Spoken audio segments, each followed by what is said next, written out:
धनंजय मुंडेकडून मला मारण्यासाठी 2.5 कोटीची सुपारी, मला 3 प्रकारे मारण्याचा कट, जेवणात विष टाकून, औषध देऊन किंवा गाडीचा अपघात करून मारण्याचा डाव होता, जरांगेंचा आरोप।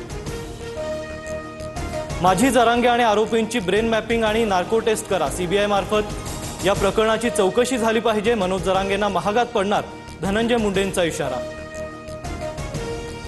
जरांगेंच्या आरोपांवर पोलीस तातडीने कारवाई करतील, मनोज जरांगेंच्या आरोपांनंतर चंद्रशेखर बावनकुळेंची प्रतिक्रिया।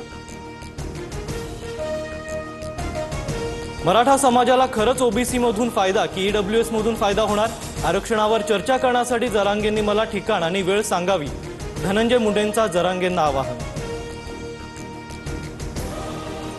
धनंजय मुंडेंनी मला खेटायला नको होतं, तुम्हाला नाक घासायला लावेन, लक्षात ठेवा, जरांगेंचा इशारा। तर पंकजा मुंडे, धनंजय देशमुख, सुरेश धसांसह बावनकुळेंच्या भाच्याबाबत आरोपींकडे खूप सारी माहिती, जरांगेंचं विधान।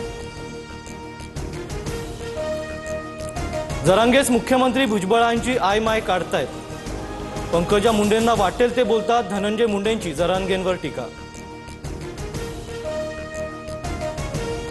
एसआयटी नेमून मनोज जरांगेंच्या हत्येचा कट रचणाऱ्यांची चौकशी करावी, केंद्रीय पातळीवरही चौकशीसाठी मागणी करणार, बजरंग सोनवणे यांची माहिती।